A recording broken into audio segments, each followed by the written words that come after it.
tal? Estamos en una nueva emisión del Mundo desde el Sur, programa número 22.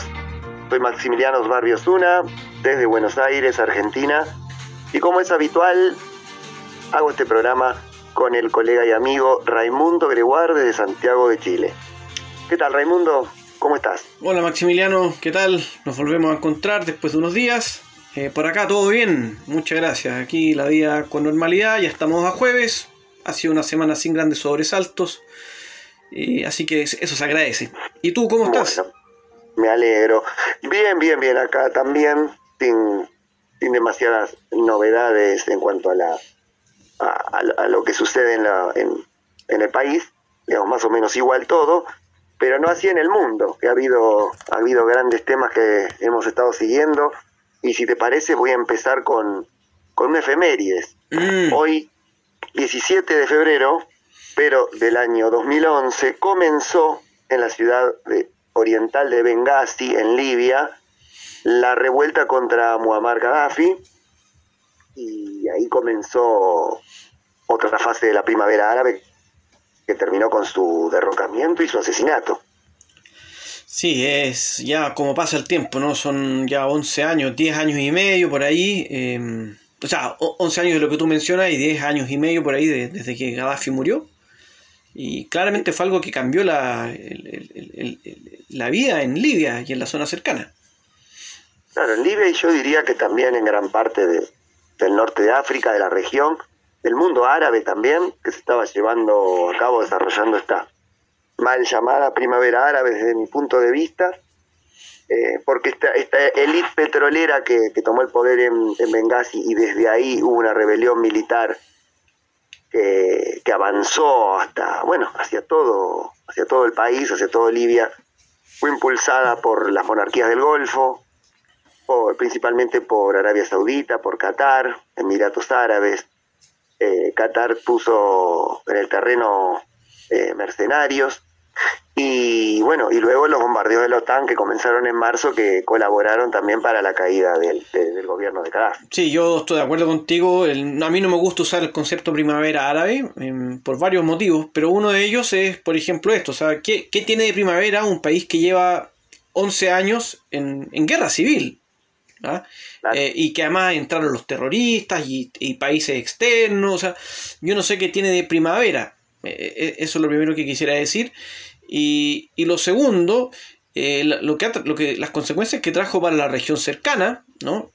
Donde ya pululan con total libertad contrabandistas, traficantes de drogas, traficantes de trata de personas, estamos hablando, y terroristas, y gente que sufre una crisis humanitaria, y también una mención para Gaddafi como líder, muchas veces cuestionado, con luces y sombras, pero claramente fue un referente de África durante la parte final del siglo XX y el inicio del siglo XXI. Exactamente, sí, coincido. Yo creo que pese a que no hubiese democracia en Libia, y que, era un gobierno autoritario y estaba encabezado por él y su séquito, trajo muchos beneficios para los habitantes de Libia, que, el PBI era uno de los más altos africanos, y también, pero también ha sido un líder, ha llevado a África a posicionarse. Por ejemplo, uno de los que constituyó la Unión Africana fue él, uno de los responsables, también a unir el mundo árabe, a apoyar la causa palestina, digamos, estuvo en varios hitos importantes de África. Fue un personaje de verdad que inolvidable, porque con luces y sombras, como dije antes, o sea, logró que la población en Libia tuviese muy buena educación, muy buena salud, acceso a vivienda, claro. Hay que decir, la falta de democracia, era una dictadura, ¿eh? Pero sí, fue también un defensor de las causas en África. Tuvo unas idas y vueltas con África también, porque, por ejemplo, muchas veces se involucraron en el tema del Sáhara a favor de Argelia, después a favor de Marruecos. Tenía eso también, que era un poquito doble. Pero más allá de eso, lo que uno piensa, fue un personaje de los grandes personajes que ha tenido África. Claro. Sí. era también el gobierno de él impedía que los migrantes subsaharianos, ¿no?, del África negra llegasen a Europa, y eso también es un punto controvertido, porque para eso hizo alianzas con Berlusconi en Italia, Sí, para evitar que llegaran los migrantes a Europa. Por un lado, uno dice, bueno, los acogía en Libia. Sin embargo, no, era una barrera que en el sur de Libia estaba también, había sistemas de alarmas y sistemas de detección de movimientos de personas para evitar que crucen, digamos. sí. No sé hasta qué punto ayudaba a los migrantes y no era quizás el que los retenía para que no llegaran a Europa. Era justamente los que los retenía, tal cual lo hace hoy Turquía, también en cierta medida Marruecos, y bueno, un personaje llegaba para hablar mucho. Así que, mira, ahora yo voy a hablar sobre otro tema. Esta semana, de hecho hoy jueves 17, comenzó, por la hora ya comenzó la cumbre Unión Africana-Unión Europea, que se va a realizar entre hoy y mañana. ¿En dónde se realiza? Me parece que en Bruselas, pero déjame confirmar acá porque no tengo el dato a mano. Bien. Pero me parece que es en Bruselas. Ajá. Sí, efectivamente en Bruselas. Mira, los principales temas van a ser algunos que ya son conocidos: la seguridad, el terrorismo, la integración, los recursos naturales, la energía, inmigración y la presencia de China y nuevos actores en África. Claro. Pero eso preocupa a Europa bastante. Claro, pero también hay algunos temas interesantes. Por ejemplo, la Unión Europea piensa mover cerca de 150.000 millones de euros en inversión en África en los próximos años. Es mucho, es una cifra alta. Claro, y que va en la línea con lo que hemos mencionado en otros programas, con la injerencia que están teniendo Rusia, China y otros países en esta región. También yo quería hablar de un tema, a ver, ¿qué opinas? Resulta que van a quedar fuera de esta cumbre Malí, Guinea y Burkina Faso, básicamente porque son tres países que han sufrido golpes de Estado y que están siendo, gobernados por juntas militares. Uno piensa que está bien, ¿no? Sin embargo, ¿qué pasa con Libia, Sudán, Egipto, Eritrea, qué sé yo, República Centroafricana? ¿Qué pasa con esos países? ¿Qué pasa con Chad, con Túnez? Claro, con Túnez, claro. Esos están participando. Claro. Sí, no, claramente un doble estándar. Todo. Lo que me viene a la mente es que quizás, ¿cuáles son los que quedan afuera? Malí, ¿y qué más? Guinea y Burkina Faso, que son los más recientes. Sí, los golpes más recientes. Sin embargo, creo que tiene que ver, supongo, ¿no? Adelanto una hipótesis, que Malí, al pedir la retirada, y está retirándose Francia, y también algunos soldados de la Unión Europea, y quizás ser reemplazados por algunas empresas privadas o mercenarios de Rusia, y el avance comercial de China, quizás eso tenga que ver, digamos, no están tan en concordancia con los intereses europeos. No sé qué rumbo tomó el golpe en Burkina Faso, realmente es muy reciente. Se quedaron los militares. ¿Tiene que ver con eso? Se quedaron los militares y declararon como presidente al líder de la Junta. Claro, pero me refiero a las relaciones con Europa. En Malí, la dictadura que está en este momento es antieuropea. Sí. No hay dudas. Yo creo que eso pasa la cuenta. Eso pasa la cuenta. Yo creo el hecho que sea una dictadura anti-Francia y anti-Unión Europea al extremo que se supone que se va a hablar se especula, esto es especulación, que hoy o mañana Francia y la Unión Europea podrían comunicar que van a retirar todas sus tropas. Claro. Y ya lo vienen haciendo gradualmente. Claro. Así que vamos a ver. ¿Y sabes? Claro, ¿qué tema se va a tocar en la cumbre? Los que mencioné al principio son básicamente esos temas. Se va a hablar seguridad, la finanza, se va a hablar del tema del COVID, la producción de vacuna también, agricultura, educación, la integración económica, política, seguridad, paz, gobernabilidad, cambio climático, la transición energética, en fin, hay muchos temas bien interesantes, la verdad. Bien. Bueno, yo tengo acá otra efemérides también. 17 de febrero, pero de 2008, declaró la independencia Kosovo, el territorio que pertenecía a Serbia, y bueno, antes por supuesto a la a la ex Yugoslavia. Y también hay un tema polémico que me gustaría conocer tu opinión. Kosovo ha sido un territorio de mayoría albanesa, étnicamente emparentado con Albania, intentando alcanzar la independencia desde varios años, sobre todo desde cuando se desintegró Yugoslavia. Hubo una campaña, han hablado de limpieza étnica por parte de Serbia hacia los albano-kosovares, y bueno, por eso intervino la OTAN en el 99, que bombardeó Belgrado, bombardeó Serbia, tratando de liberar a Kosovo. Pero sin embargo, la guerrilla que tomó el poder en Kosovo, el UCK, ¿no?, el Ejército de Liberación de Kosovo, sus líderes han sido acusados de violaciones de derechos humanos porque persiguen hasta el día de hoy a la minoría serbia que se encuentra dentro de Kosovo. O sea, se dio vuelta el tema, el conflicto se dio vuelta, y porque en Kosovo los albaneses son el 90% y un 10% de serbios, y también está emparentado con el tráfico de órganos. Han sido acusados de liderar redes de tráfico de órganos, o sea... Qué terrible. Sí, y además otro tema polémico es que hay muchos países de la Unión Europea que no reconocen a Kosovo como país. Sí. Porque esto atentaría contra los territorios separatistas dentro de su propio país, como por ejemplo España. No lo reconoce. Hay que decir que Kosovo ha sido reconocido por más de 100 estados en el mundo, o sea, ha sido reconocido por muchos estados en el mundo, pero claro, la Unión Europea ahí lo toma con pinzas. Claro, porque teme que se le independicen otros territorios como Cataluña, por ejemplo, o Euskadi, ¿no?, el País Vasco. Lo mismo sucede en varias regiones que hay movimientos separatistas en Europa. Sí. No sé qué opinas de este tema, particularmente de Serbia, Kosovo, la intervención de la OTAN en su momento. Mira, yo creo que es un tema que viene de mucho antes, ya viene de Tito, incluso de antes. Son estos estados artificiales que se armaron, ¿no? Porque en el fondo ahí había varios países, creo que ese es el primer error.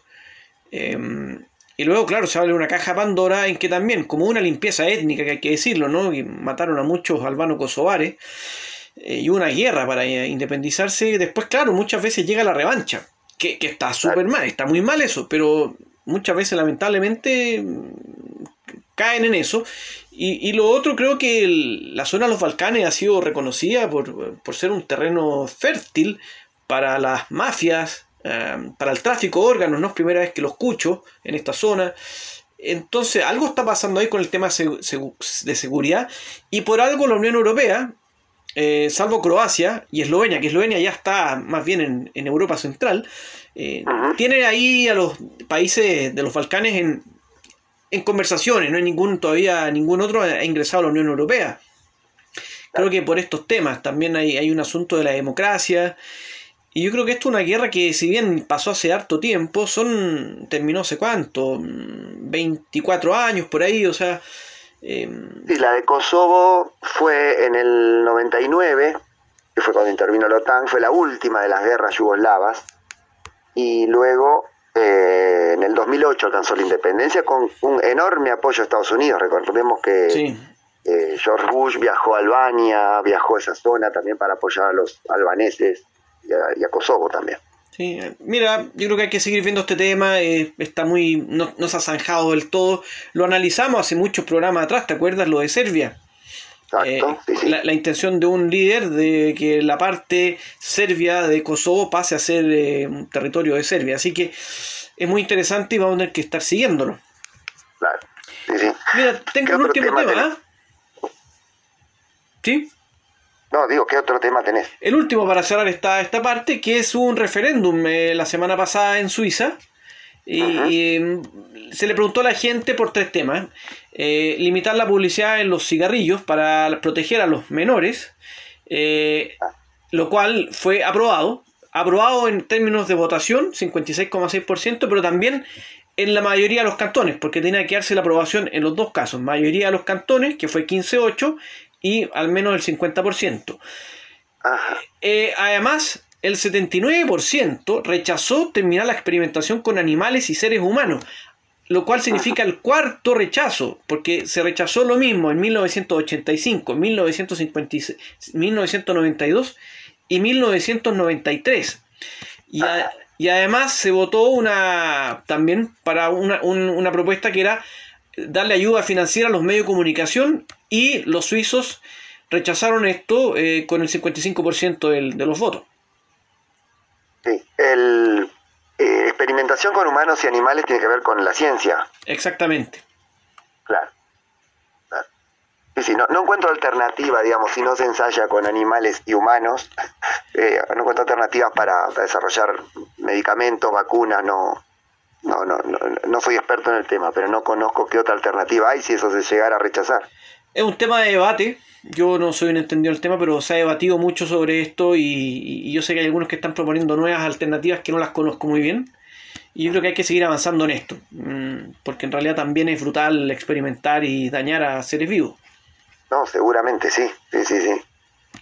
Pero bueno, habrá que ver, algún experto nos dirá cuál es la alternativa. Realmente no la conozco, pero sí, el maltrato animal y también experimentar con seres humanos es algo que a veces trae consecuencias irreversibles. Sí, así que hay que seguir atento a esto. Lo mismo, brevemente, para terminar esta sección, los de los referéndums. Me parece muy bueno que se le pregunte a la gente en general a ciertos temas. Sí, exactamente. Esto fue en Suiza. Muy bien, sí. Bien. Así que bueno, Maximiliano. Si te parece, pasamos a los temas de análisis. Me parece muy bien. ¿Con qué nos vas a deleitar en el próximo bloque? Después de la pausa vamos a hablar sobre Libia. Bien, continuamos con Libia, pero la Libia actual, no la Libia de Gaddafi. Exactamente. Bien, después de la pausa entonces.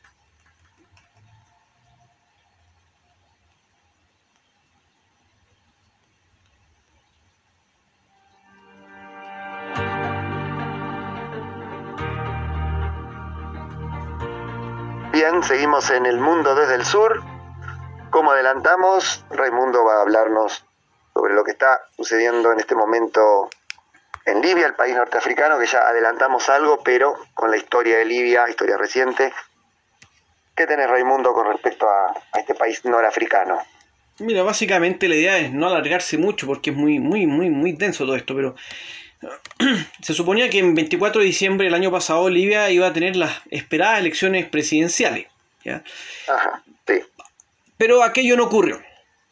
Entonces se generó un lío porque no hay fecha establecida, ¿ya? Y hay que mencionar que este proceso electoral no se llevó a cabo por las disputas entre diversas instituciones estatales sobre las leyes electorales y el papel del Poder Judicial en este proceso. Claro. Lo que ocurrió entonces es que el actual primer ministro de Libia, Abdulhamid al-Dbeibah, que cuenta con el respaldo de ONU y la comunidad internacional, sigue en su cargo y dijo que lo cederá una vez que hayan elecciones democráticas. Él fue elegido en marzo del año pasado y luego, ante esta situación que ocurrió, se prorrogó su mandato hasta junio del 2022. ¿Ya? Fue elegido por el Parlamento. Por el Parlamento, exactamente. Sí. Y se prorrogó su mandato hasta junio del 2022. ¿Ya? Y él en el fondo es el líder del gobierno de unidad nacional que se creó hace un tiempo atrás. ¿Y qué pasa? Que la semana pasada Dbeibah sufrió un atentado, lo quisieron asesinar. Sí. Y acto seguido, el mismo día, una cosa que puede ser casualidad o no, el Parlamento de Libia eligió a Fathi Bashagha como nuevo primer ministro. O sea, en estos momentos Libia volvió al mismo problema que tuvo hace muchos años atrás, y es que tiene dos primeros ministros. Claro, sí. Y el Parlamento que nombró al primer ministro es el mismo que había nombrado hace un año al primer ministro que sufrió el atentado. Exactamente. Mismo Parlamento. Y hay una disputa de poder entre el actual primer ministro con el presidente del Parlamento, que es Aguila Saleh. Entonces, claro, esto se une. Por lo tanto, además hay que decir que Saleh tiene una propuesta que es modificar una parte del artículo 30 de la Declaración Constitucional para así integrar una comisión de 24 expertos y especialistas para que representen las tres regiones principales del país, ¿no? Cirenaica, Trípoli y Fezzan. Esto para que entren a la Cámara de Representantes del Consejo Supremo del Estado y así revisar y enmendar algunos artículos en disputa del borrador constitucional. Claro, muy, muy complejo el tema, porque además están los apoyos externos, ¿no? Turquía apoyando una facción, Rusia otra, sí. Francia con Rusia apoyan a la misma facción, Italia, sí. No recuerdo en este momento a quién apoya, pero también está metido. Es un caos. Es muy complicado porque de hecho, mira, lo que quería mencionar también, para luego pasar a esto los apoyos, es que el Foro de Diálogo Político de Libia fijó el mandato del Poder Ejecutivo de transición en 18 meses, extendiéndolo hasta junio. O sea, el Parlamento lo elige, pero después está el Foro de Diálogo Político de Libia que toma esta medida. Entonces se interponen estas instituciones, que son además transitorias, ¿no? Claro. Entonces, para que la gente lo entienda un poquito, antes de pasar a los apoyos, mencionar un poco, brevemente, cómo ha sido la historia. Sí. Todos sabemos que en 2011, me parece que en octubre, cayó Muammar al-Gaddafi, ¿no? Y con la caída de él, Libia quedó en realidad en cero, porque no, a diferencia de otras dictaduras del norte de África, como Túnez, por ejemplo, no había constitución política, no había parlamento, no había ninguna institucionalidad democrática. Había un libro verde, que lo había escrito Gaddafi, y creo que algunos consejos municipales, locales. ¿Ya? Entonces, ¿qué pasó? En el 2012 hubo elecciones y se creó el Congreso General Nacional. Sí. 2 años después, de nuevo hubo elecciones, ¿ya? Pero algo importante sucedió en 2012 también, que asesinaron al embajador norteamericano. ¿Te acuerdas? Claro. El 11 de septiembre. Claro, todo esto en medio justo en la fecha icónica. Exactamente, todo esto en medio del caos que había por la guerra civil. Y entonces en el 2014 se decidió hacer nuevas elecciones, lo cual coincidió con el regreso de Khalifa Haftar. Claro. Que regresó un a Libia. General que había luchado con Gaddafi, a favor de Gaddafi, luego pasó a la oposición, creo que al exilio. Al exilio y volvió justamente ahora para batallar contra el Congreso General Nacional, ¿no? Y acusándolo de estar dominado por islamistas y terroristas, y entonces inició la Operación Dignidad. Acto seguido, la Hermandad Musulmana, que tuvo muy malos resultados en las elecciones, acusó a Haftar, en el fondo, de su mal resultado, y empezó la operación Amanecer de Libia, para combatir contra Haftar. Lo que ocurrió finalmente es que en el verano de 2014, estas fuerzas entraron a Trípoli y el Parlamento se tuvo que ir a Tobruk. Claro. Y además, un grupo del Congreso General Nacional formó el Gobierno Salvación Nacional, que choca con el Parlamento, y entonces se crean ya 2 gobiernos y 2 congresos. Claro. Uno con sede en Trípoli y el otro con sede en Tobruk. El 2015 se logra el acuerdo de Sjirat, firmado en Marruecos, y que crea el Gobierno de Acuerdo Nacional, liderado por el primer ministro Fayez al-Serraj, reconocido internacionalmente. Sin embargo, el problema es que el Parlamento de Libia no ratificó el acuerdo político libio y por lo tanto no reconoce al Gobierno de Acuerdo Nacional. Claro. Y entonces el Parlamento nombró a Haftar en el juego de equilibrio como líder de las Fuerzas Armadas de Libia, pero mantiene al mismo tiempo la lucha con Serraj, que es el primer ministro. Sí. En 2007... Sí. ¿Ah, sí? No, digo que es algo... Es un embrollo esto. No hay salida acá. No, es un lío. El 2017 hubo conversaciones lideradas por el presidente de Francia, Emmanuel Macron, para reunirlos, juntarlos, y finalmente, el 10 de marzo del 2021, se creó el Gobierno de Unidad Nacional. El Parlamento pasó de Tobruk a Trípoli, y este Gobierno de Unidad Nacional intenta unir al Gobierno de Acuerdo Nacional de Trípoli con el Gobierno de Tobruk, que además fue declarado inconstitucional por la Corte Suprema en 2014. Sí, y en medio de todo esto hay soldados turcos, soldados rusos, apoyando a una y otras facciones. Exactamente. ¿No? También recordemos que Arabia Saudita también apoya a la facción de los islamistas, ¿no? Y como dije, creo que en el programa anterior, Sudán, la aviación de Sudán bombardeó a una de las facciones, y también se metió Sudán. Es como un gran lío esto.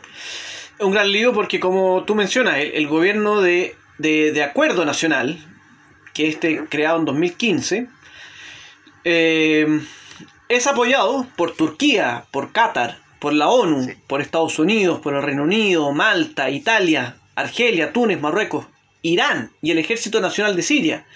Pero Sí. es rechazado por países tan importantes como Francia, Egipto, Rusia, Siria, Arabia Saudita, Emiratos Árabes Unidos, Grecia y el Ejército Nacional de Libia, que cuenta este último con mercenarios, como tú decías, de Sudán, Chad y Rusia.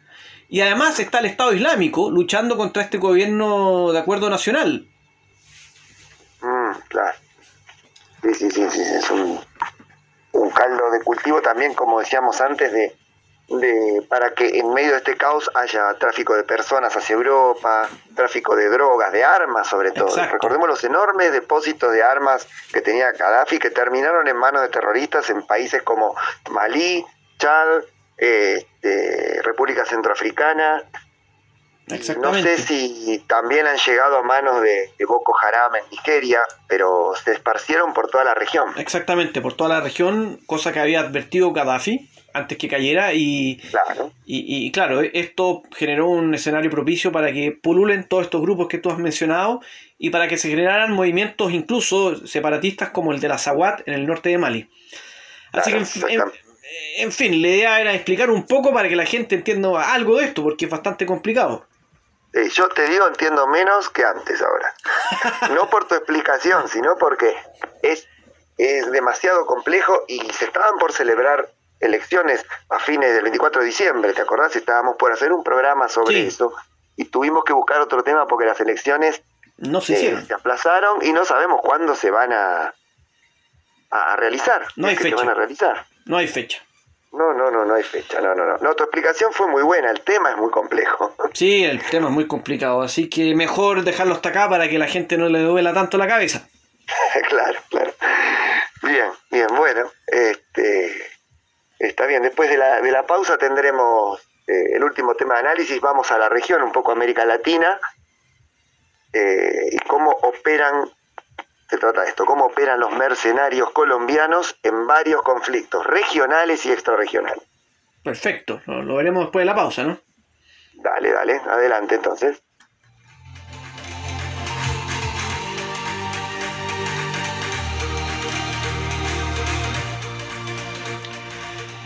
Estamos de vuelta ya con el tercer y último bloque de este programa.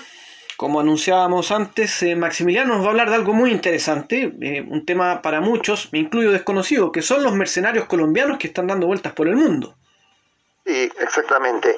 Colombia tiene una mano de obra militar calificada por medio siglo en guerra contra las FARC, contra el ELN, contra distintas guerrillas y grupos insurgentes. Entonces, desde hace ya varios años, es uno de los principales exportadores de mercenarios. Los llamo mercenarios porque técnicamente son esos, son soldados pagos, pueden servir para una guerra, contratados por grupos privados, para una guerra, para otra. ¿Sabes en qué países Colombia tiene mercenarios, ha operado mercenarios desde 2005 hasta ahora? ¿Tiene activos mercenarios? La verdad, no tengo idea. Bueno, primero Yemen. Envió unos 800 soldados a pedido de Arabia Saudita en la guerra contra Yemen, luchando a favor de Arabia Saudita. También en Irak y Afganistán, contratados por la empresa norteamericana Blackwater, que es una famosa empresa que desde 2005 contrata mercenarios de todo el mundo y la mayoría son colombianos. Luego también en la Guayana Francesa, contratados por Francia como parte de la Legión extranjera para combatir a los explotadores ilegales de oro que se encuentran en Guayana Francesa, porque son principalmente brasileños. Y por último, un país donde saltaron a la fama tristemente los mercenarios colombianos es Haití. Unos 26 colombianos están implicados directamente en el asesinato de Jovenel Moïse, presidente de Haití, el 7 de julio del año pasado. Fueron 26 colombianos y 2 norteamericanos contratados por la empresa norteamericana CTU Seguridad. Esto según